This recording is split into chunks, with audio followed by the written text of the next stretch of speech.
Let's get a diagram down. So we're going from P to Q. And let's imagine the distance is D. Alex is driving from P and Bob is driving from Q. And they're going to meet at some point. Alex is going faster, so they're going to meet maybe here at M. And then let's say the distance from P to M is X. And M to Q is then D minus X. Now, for this question, I decided to just go safe and steady through speed, distance, time. There are ways to do it, kind of like shortcuts and intuition. I'll talk a little bit about that, but I don't know. I've just kind of grown to get used to this method and it will work out. So we're told that Alex goes 3 times Bob's speed. So I'll say that Bob is going at speed v, which means Alex is going at speed 3v.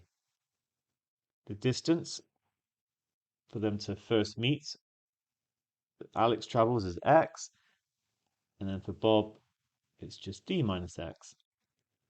And the time for both is 15 minutes. I'm not going to change that into hours. I'm going to say that the speed is in whatever unit we want per minute. It's not a big deal. That means I can use 15 here and 15 here. So speed is distance over time, or distance is speed times time. Therefore, x is going to equal 45v. And over here, d minus x is going to equal 15v. Which means I can substitute in here 45v and find that the distance is in fact 60 times the velocity. Brilliant. And x is 45v. So let me add these on now. So this becomes 60v, this becomes 45v, and this in fact will become 15v. Now, something that comes out of this that we might have intuitively realized is that Alex is going 3/4 the distance that Bob has gone, which makes sense because um, the ratio is 3 to 1 of the speeds. So the distances is also going to be 3 to 1. So I sort of did all these calculations. Arguably, I could have done that more quickly, but we still need to use the 15 minutes to help us out. Let's take a look at the second part of the journey.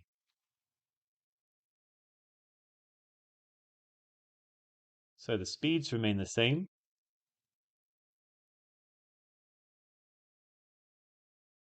Now this time, so let's just kind of remind ourselves, Alex has gone from here to here, and Bob has gone from here to here, and they've met.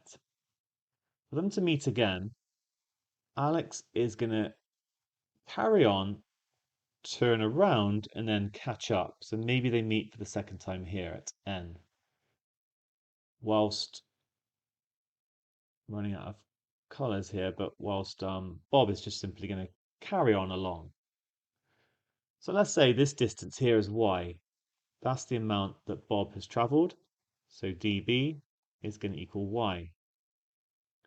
Meanwhile, Alex has had to go the 15v twice to get back to M, 30v, and then along y.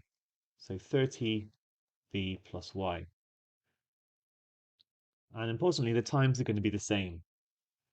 Now, time is distance divided by speed.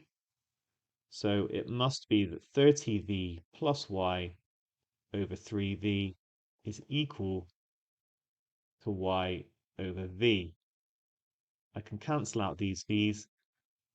30v plus y must equal 3y. Therefore, 2y must equal 30v. Y must equal 15v. And at this point, I think we're there. So the time for A, which we said was distance over speed, we can just use this one to make life easy. It's going to be distance 15v over v. So it's another 15 minutes, in fact. Therefore, it took 15 minutes for them to meet the first time. It took another 15 minutes because I reset the clock here. So overall, it would take them 30 minutes to meet for the second time. Nice. Just looking at how the solutions did it, they didn't take quite as steady as an approach. They decided to change the speed into hours. So the speed is v kilometers per hour. So 15 minutes becomes a quarter of an hour, which means that instead of having 60v as the overall distance, it's just v because, essentially if we divided ours by 60, then we'd get the same thing. And then it's a very similar equation set up. They've just not written it out quite as carefully. So I just think, you know, unless you're like really confident with this sort of question and you can do it all in your head, then I think this approach is good. But we get the same sort of idea that y is v over 2. And then, yeah, again, get that the time is 30 minutes. So, in fact, it's very similar. I feel like mine's just a little bit more structured. Anyway, well done on this question.